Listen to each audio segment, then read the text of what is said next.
तंगवाणी में वाक़िया कंदासीं। तंगवाणी शहर में पैसनि जी ॾेती लेती वारे मामले तां मलिक ऐं भट्टी बिरादरी जी विंदुरनि में झड़ो थी पियो आहे, जहिड़े दौरान लठू लॻण सबबि भट्टी बिरादरी जा 4 ॼणा सख़्त ज़ख़्मी थी पिया आहिनि। ज़ख़्मियुनि में शेर अहमद भट्टी, हिदायतुल्लाह भट्टी, सूर्या भट्टी, साहिब भट्टी समेत 4 ॼणा शामिल आहिनि। ज़ख़्मियुनि खे ॻणती जोगी हालत में शहरिन खणाए अस्पताल मुंतक़िल कयो, जहिड़े सबबि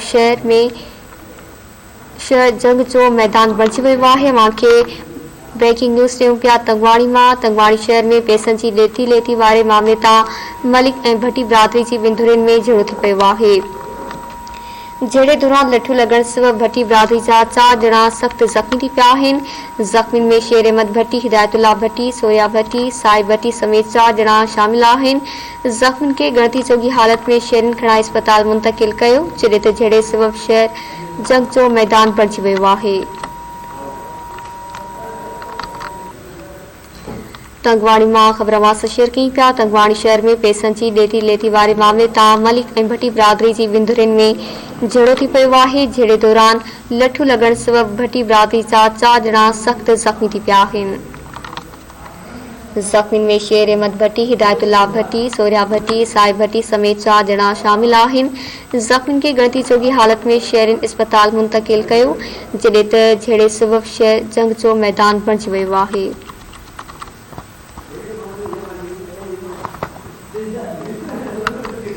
तंगवाणी मां ख़बरवास शेयर कई पिया। तंगवाणी शहर में पैसनि जी ॾेती लेती वारे मामले तां मलिक ऐं भट्टी बिरादरी जी विंदुरनि में झड़ो थी पियो आहे, जहिड़े दौरान लठू लॻण सबबि भट्टी बिरादरी जा 4 ॼणा सख़्त ज़ख़्मी थी पिया आहिनि।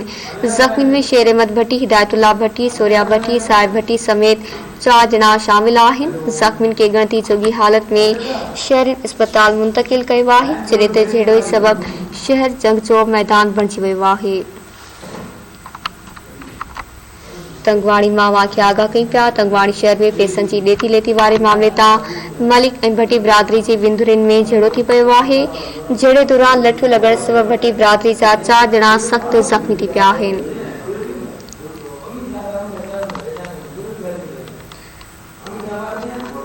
ज़ख़्मियुनि खे ॻणती जोगी हालत में शहरिन खणाए अस्पताल मुंतक़िल कयो, जहिड़े सबबि शहर जंग जो मैदान बणिजी वियो आहे।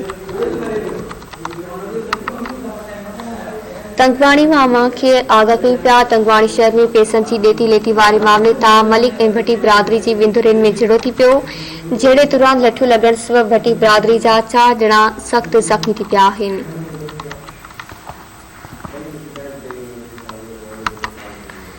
तंगवाणी मां वाक़िया आगाह कई पिया। तंगवाणी शहर में पैसनि जी ॾेती लेती वारे मामले तां मलिक ऐं भट्टी बिरादरी जी विंदुरनि में झड़ो थी पियो आहे, जहिड़े दौरान लठू लॻण सबबि भट्टी बिरादरी जा 4 ॼणा सख़्त ज़ख़्मी थी पिया आहिनि।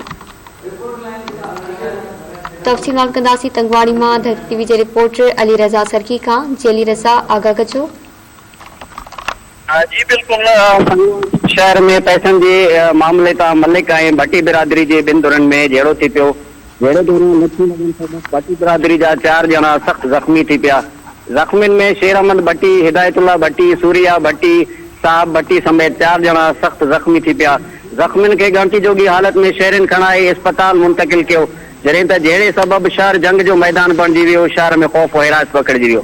आख़िरी इतला ताईं वाक़िए जो केस दाख़िल न थी सघियो। जी महिरबानी अली रज़ा, आगाह करण जे लाइ।